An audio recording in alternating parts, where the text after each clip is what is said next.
Tukwaniriza ku mukutu gwaffe ogwa Tusomeni Nnaalu, tukyagendera ddala mu maaso n'akatabo kaffe ak'omuzimu gwa Kasooba. Tuli ku ssuula ya 7 era essuula eno erina omutwe ogugamba nti ebbaluwa enteme enkizi.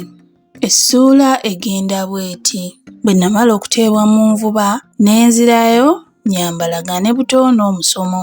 Saalina nnyo binteganya na kuwugula birowoozo byange okuva ku ggwo mpozzi okuggyako ebbaluwa za Fiida. Twasooka okulabagana ne Fiida nga tukyali eyo mu busomero obuto bwe twasuumuukamu ne tutandika okwagalana. Omukwano gwaffe gwatentera ddala okutuusa lwe twasuubiziganya kufumbirwa nga tubadde tumaze emisomo gyaffe. Kino twandikituukiriza singa etteemenvu teyakirinnyamu ggere. Emisomo twagimala bulungi n'amabaluwa gaffe ne bagatukwanga. Omukwano gwaffe gwatandika okusala amaaso era ne tuteesa tutuukirize kye tweyama. Kyokka ekintu kiba kitandise kityo okujagajjira ne kigwamu nsotoka.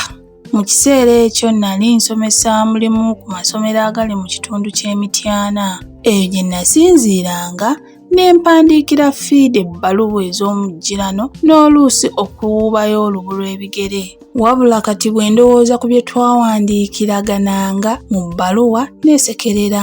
Bingi byabanga bya kitono okufaataafata. Nali mponoddeyo akamotoka kati ddiitu mwe natambuliranga nga nnoonyereza ebyafaayo by'ebitundu bya Uganda eby'enjawulo, anti baalugera nti ndi mugezi. Lumu nali naakava mu ngendo zange kato kange ne kanteerako ejjinja nga bwe kaasanga Fiida n'omulenzi mu mmotoka eya Benzi mbu kaababuuza, kyokka ne batakaanukula nti Fiida yakatunula mu mutwe ng'eyali takalabangako era yakatunuuliza maaso kuba ku mutwe. Yalagira ddala nga bw'atakamanyi nga kamuleetako buleesi lwa nnakulabako. Koko baaba nkubuulire, oyo omuwala takyakwagala kuguumaaza buguumaaza, nze namulaba noonya mulala. Ekigambo kya Fiida okunkyawa kyali tekinzijirangako yadde n'olumu luti era nga neerabidde lwe baagera nti bwe sikulabako seebaka. Saalowooza nga Fiida ayinza okuba katebulanya oba kalimingobya, bwe ntyo okulabula kwa kato kange ne nkuziimuula. Bino byaliwo ku lwakusooka. Ku lw'omukaaga mukwano gwange nga yenna apapirira yandeetera ebbaluwa zange okuva mu posita. Obudde bwali buwungeera, ebbaluwa zonna okuggyako ebbaluwa emu yokka, endala zaali zibanja bubanzi. Eno okulabira ku mpandiika y'oku bbaasa yali evudde wa Fiida.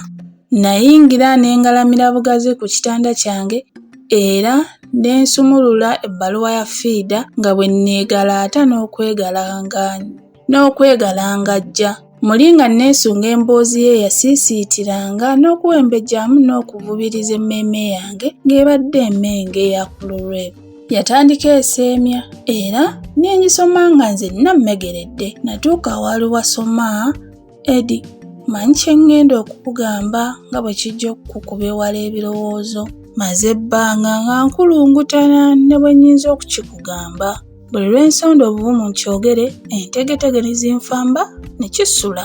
Bwe ntyo ne ngenda nga ndagaalaganya nga nnindiza okutuusa kati. Yadde twali ffenna, nagezaako okwekakaba nkyasanguze naye olulimi ne lundiira empiiga olw'okutya. Bannange nno naawe Edi laba nga sisobola busobozi kukikubotolera nga tugasimbaganye. Mazima nsobola birala naye obuvumu mu ekyo sibulina. Kale ddala nga nnyinza ntya okubanga twolekanye oba nga nkuli ku lusegere ne nkugamba nti sikyakufumbiddwa, ate ng'ekyo kye njagala okukutegeeza era kye nkutegeeza osomera ebbaluwa eno.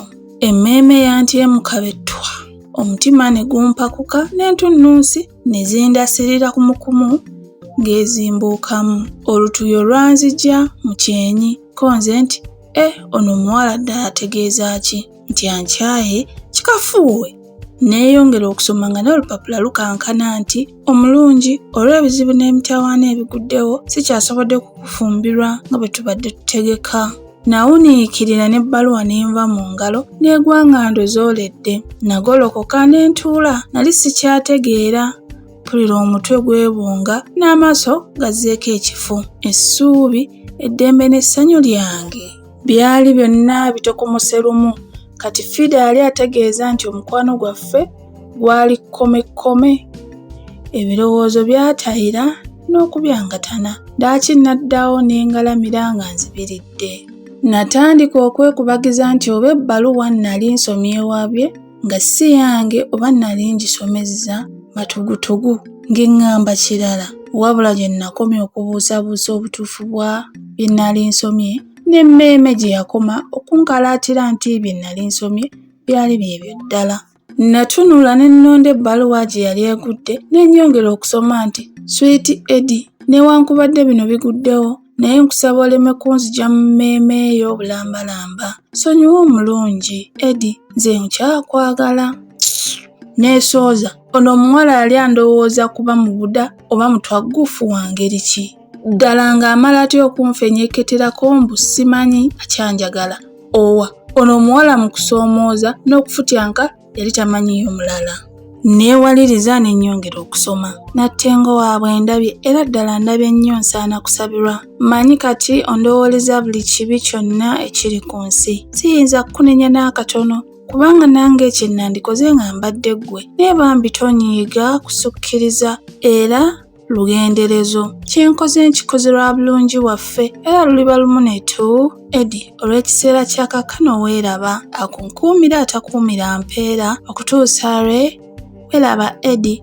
Awo ebbaluwa we yakoma kagiwandiika n'ayiwako erinnya lye. Nayegeka ebbaluwa ku kitabo ekyali ku kameeza awo emitwetwe. Ebirowoozo ne bitaabuukana n'okusattira nga biwammanta n'okutetenkanya eky'okukola. Mu kiseera ekyo kya neesulubabba. Saalya kyaggulo kubanga emmeeme yali ennebbise n'emmere tendiiko mulaka. Eyo mu ttumbi ebirowoozo byatandika okwekanda n'okugumba. Nali njagadde Fiida okusuula enjuba era nga mmutonedde buli kalungi konna.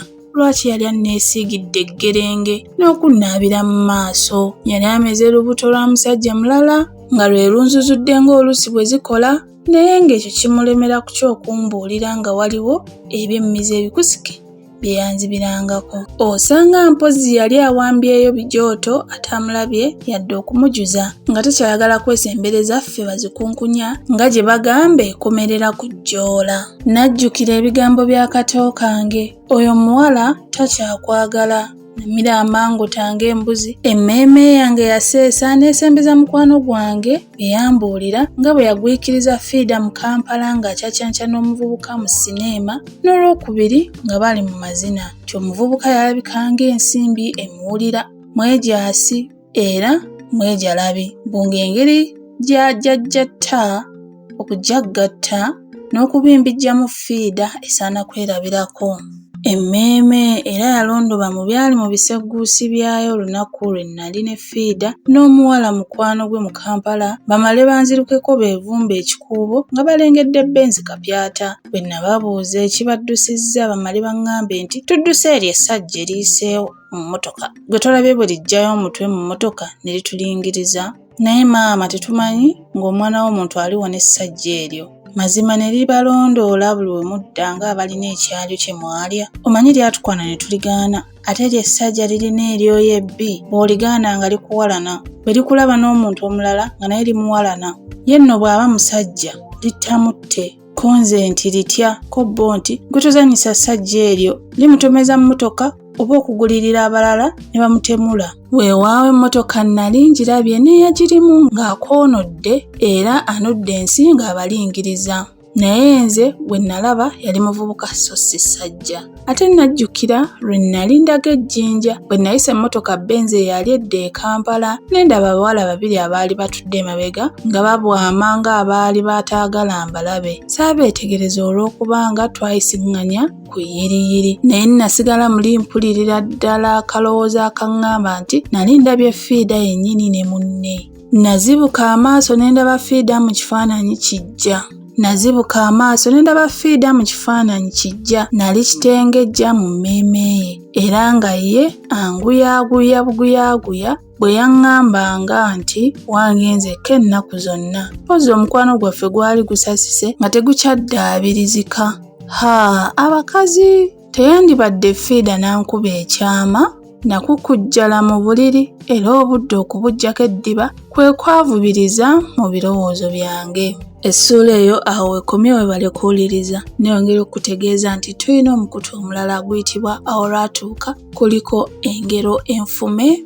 Yitayo owulirize onyumirwe.